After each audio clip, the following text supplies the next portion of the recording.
Baiklah, selamat siang. Assalamualaikum, Om Swastiastu, Salam Namo Buddhaya, salam kebajikan untuk kita semua.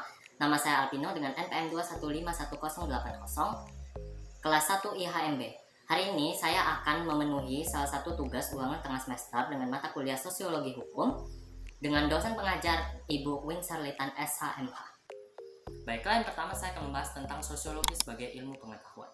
Sosiologi adalah ilmu pengetahuan yang mempelajari tentang manusia serta mempelajari tentang interaksi antara manusia dengan manusia yang memiliki hubungan timbal balik sesuai dengan fungsi masing-masing. Nah, tujuan dari mempelajari sosiologi itu adalah untuk memberikan penjelasan-penjelasan tentang praktek hukum kepada penegak hukum maupun kepada masyarakat. Dan objek kajian sosiologi itu adalah masyarakat. Masyarakat yang hidup dalam satu tempat dalam waktu yang lama, sehingga mereka itu merasa bahwa mereka adalah suatu kesatuan, sehingga mereka itu menimbulkan suatu kebudayaan yang dimana kebudayaan tersebut membuat mereka lebih terikat satu sama lain, seperti itu. Nah, mengapa timbul sosiologi? Sosiologi timbul karena adanya fenomena sosial. Nah, fenomena sosial itu adalah dinamika sosial yang terjadi di masyarakat dengan masyarakat yang memiliki latar belakang yang berbeda, mulai dari dorongan kebutuhan hidup, ketimpangan sosial yang terjadi, maupun kepentingan sosial politik yang ada. Metode kajian dalam sosiologi hukum itu terdiri atas metode induktif, metode deduktif, metode empiris, metode rasional, dan ada metode fungsional. Seperti itu. Itu dialah penjelasan saya mengenai sosiologi hukum sebagai ilmu pengetahuan. Selanjutnya adalah tentang proses sosial dan interaksi sosial. Interaksi sosial dapat dikatakan sebagai interaksi sosial apabila memenuhi dua syarat. Yang pertama, adanya kontak sosial. Secara harfiah diartikan sebagai saling menyentuh. Dan kontak sosial ini bisa terjadi secara langsung maupun tidak langsung, dan berlangsung ke dalam tiga bentuk. Yang pertama adalah kontak sosial orang dengan orang dengan kelompok, dan kelompok dengan kelompok, seperti itu. Kemudian syarat kedua adalah adanya komunikasi. Komunikasi itu adalah untuk mengetahui reaksi orang tersebut setelah diberi interaksi. Dan syarat terjadinya komunikasi itu yang pertama ada pengirim, kemudian yaitu ada penerima, kemudian ada pesan yang disampaikan, kemudian ada umpan balik. Nah, kemudian apa saja bentuk-bentuk interaksi sosial? Nah, bentuk-bentuk interaksi sosial itu ada dua. Ada yang mengarah kepada persatuan atau disebut sebagai asosiatif, dan ada yang mengarah kepada perpecahan atau yang disebut sebagai disasosiatif. Nah, bagaimana bentuk interaksi sosial secara asosiatif dan disasosiatif? Nah, yang pertama kita bahas dulu mengenai yang disasosiatif ya guys.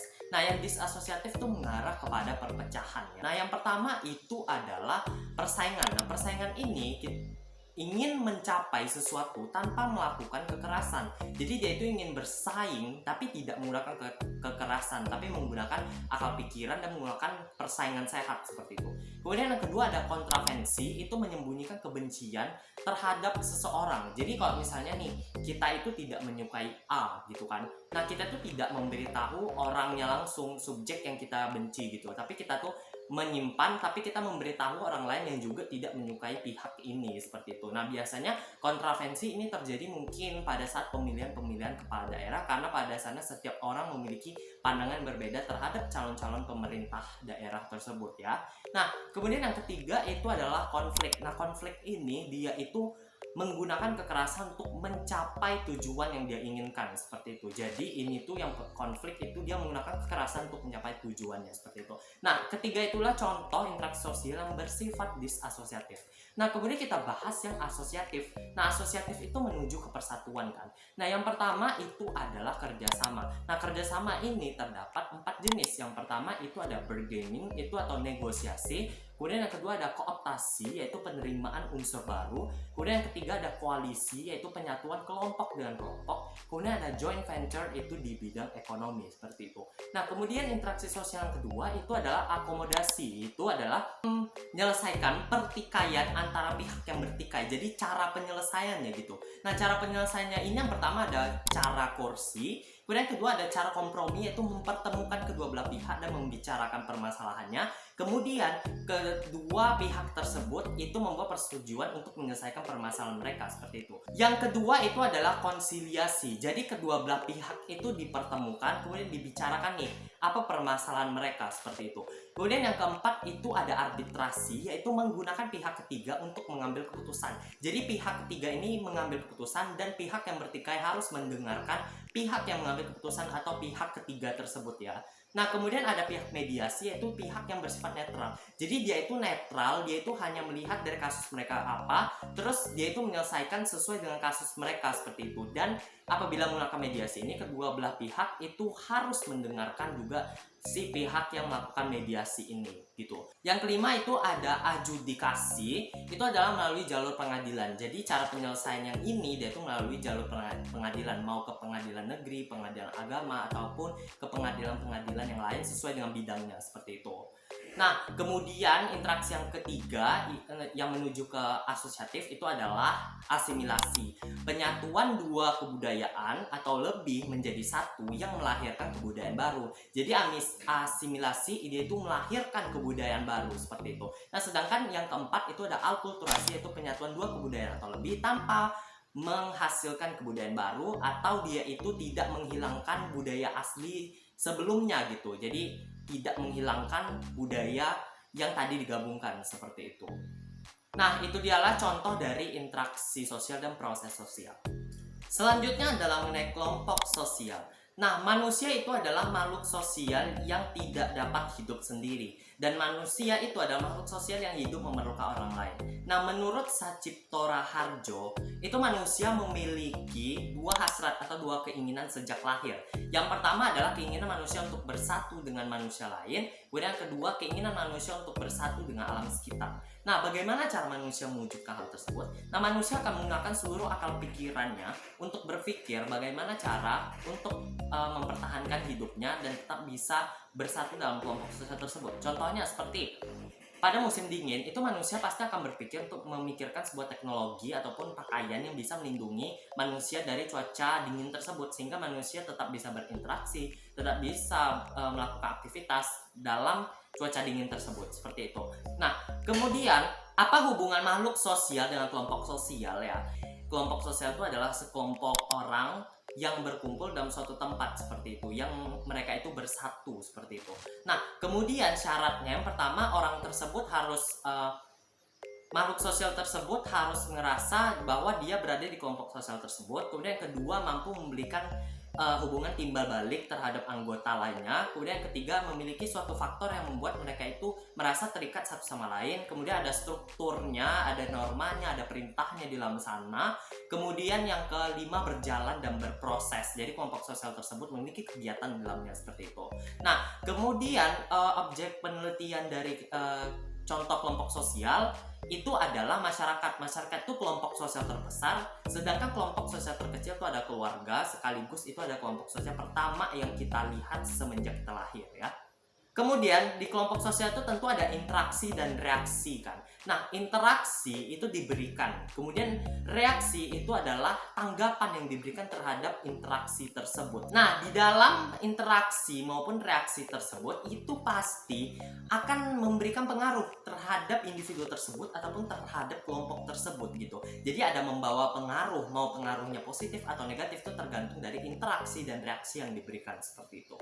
Nah, kemudian bisakah suatu individu itu menjadi anggota kelompok dari beberapa kelompok sosial? Itu bisa saja. Yang penting individu tersebut merasa bahwa dia itu berada di dalam kelompok sosial tersebut, terus dia bisa memberikan hubungan timbal balik, terus dia itu bisa menjalankan norma-norma yang ada di kelompok sosial tersebut gitu. Yang penting individu tersebut mampu menjalankan tugasnya sebagai anggota kelompok sosial gitu. Walaupun banyak dia ikut, yang penting dia bisa melakukan tugasnya dalam kelompok sosial, itu tidak masalah seperti itu. Nah, kemudian kategori kelompok sosial itu apa saja? Nah, kategori kelompok sosial itu yang pertama ada berdasarkan wilayah, contohnya masyarakat adat, mereka itu hidup dalam suatu wilayah tertentu gitu. Kemudian yang kedua adalah kelompok sosial yang memiliki tujuan yang sama tetapi tidak dalam suatu tempat atau grup gitu. Nah, maksudnya itu tuh contohnya adalah orang imigrasi. Mereka itu memiliki tujuan yang sama, tapi dia itu tidak ada di dalam suatu grup yang pasti gitu loh, yang tetap gitu, enggak. Kemudian yang ketiga adalah memiliki tujuan yang sama dan berada di dalam suatu tempat atau kelompok yang tetap. Itu contohnya organisasi masyarakat, terus struktur pemerintahan seperti itu. Mereka memiliki tujuan yang sama dan memiliki tempatnya gitu, atau berada di posisi yang tetap gitu ya. Nah, kemudian keempat ada in and out group, terus ada kelompok sekunder dan primer, terus ada paguyuban dan ada patembayan seperti itu.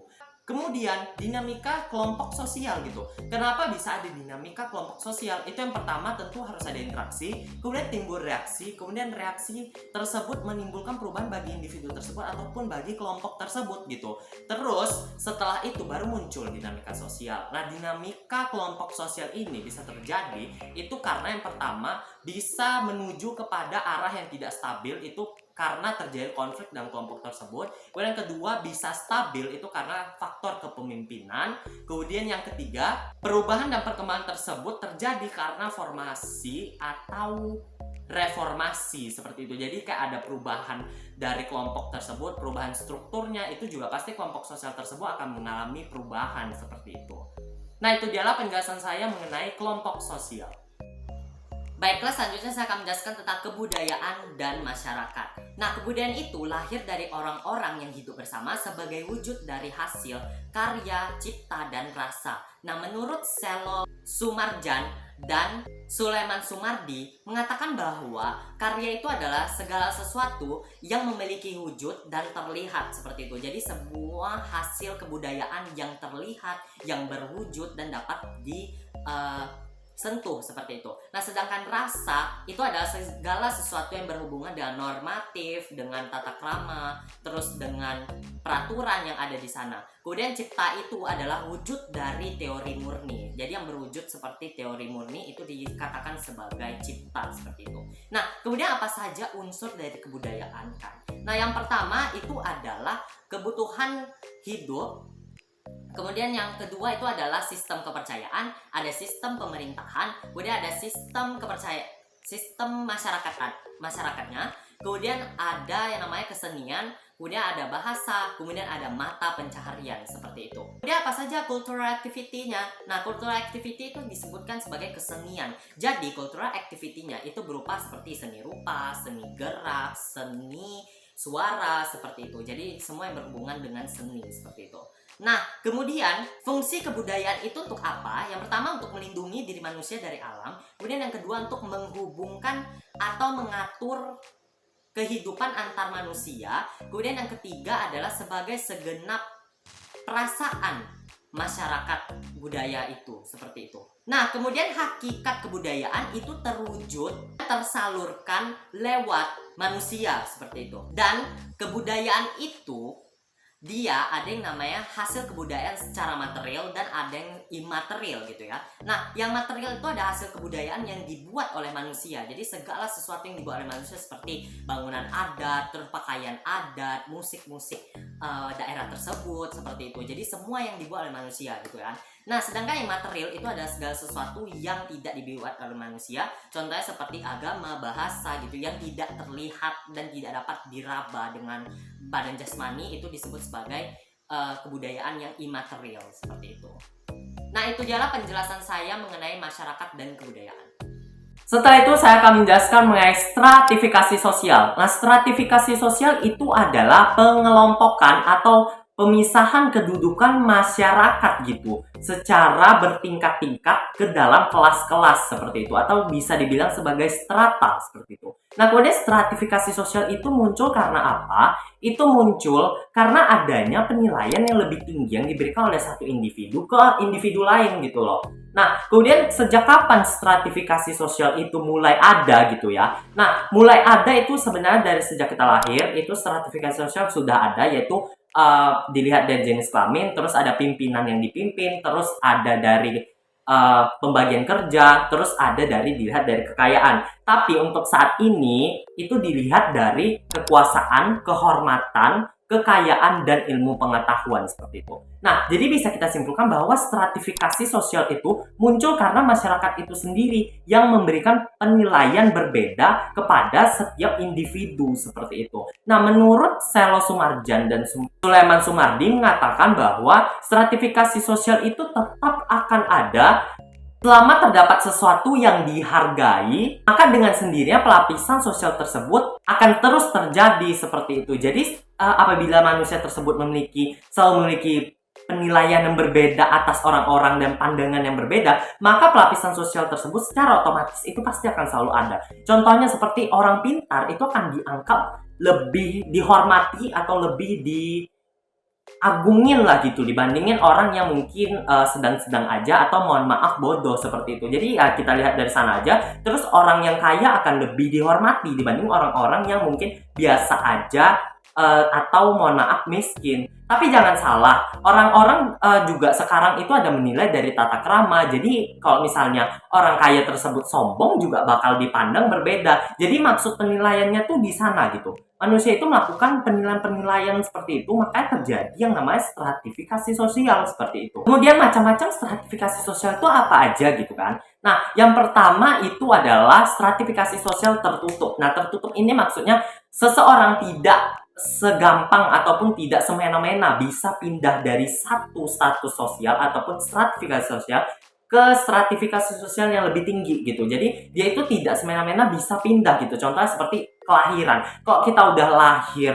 di keluarga ini, ya udah kita tuh nggak bakal bisa kan pindah ke keluarga orang secara mudah gitu. Kecuali anak tersebut yang diadopsi gitu. Mungkin bakal ada bisa berpindah gitu stratifikasi sosialnya. Jadi stratifikasi sosial secara tertutup tuh maksudnya seperti itu. Tidak mudah gitu atau tidak bisa semena-mena pindah gitu dari satu ke stratifikasi sosial yang baru seperti itu. Kemudian ada stratifikasi sosial terbuka. Nah, yang terbuka itu adalah memungkinkan kita untuk berpindah dari satu level ke level selanjutnya gitu. Jadi maksudnya di sini kita tuh menggunakan seluruh kemampuan kita yang ada untuk mencapai level yang kita mau. Misalnya kita itu orangnya biasa aja, terus kita mau jadi orang kaya kan. Nah, kita itu bisa menggunakan seluruh apa yang kita punya, kita menggunakan kepikiran kita, kehebatan kita, keunggulan kita untuk bisa mencapai level orang kaya seperti itu. Nah, jadi maksudnya seperti itu. Yang terbuka itu kita memiliki kesempatan untuk merubah level stratifikasi sosial kita dari yang tadinya lebih rendah menjadi lebih tinggi seperti itu.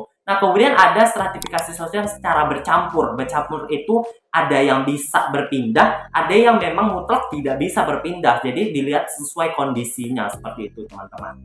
Nah, kemudian pada akhirnya akibatnya apa sih ada stratifikasi sosial gitu kan? Nah, akibatnya itu adalah adanya perbedaan hak dan kewajiban gitu. Hak dan kewajibannya berbeda, terus juga tugasnya dalam sosial juga berbeda, pengaruhnya di antara masyarakat itu juga berbeda. Jadi contohnya hak dan kewajiban, kalau orang kaya itu akan lebih banyak membayar pajak dibanding orang yang biasa saja gitu. Terus juga kayak pengaruhnya di dalam masyarakat itu berbeda. Jadi orang yang menjadi pemimpin atau pemerintah daerah itu harus memimpin seluruh masyarakat, dibandingkan orang yang tidak memiliki jabatan itu ya udah dia akan berurusan sama kehidupannya saja. Jadi ada berpengaruh di sosialnya itu seperti apa gitu. Baiklah, terima kasih. Mungkin itu saja yang bisa saya sampaikan untuk ulangan tengah semester Sosiologi Hukum kali ini. Terima kasih perhatiannya untuk Ibu Winserlitan yang sudah menonton video ini, dan semoga saya bisa mendapatkan nilai terbaik. Dan terima kasih untuk teman-teman juga sudah menonton video ini. Saya ucapkan selamat siang. Assalamualaikum, Om Swastiastu, Salam Namo Buddhaya. Terima kasih dan selamat siang.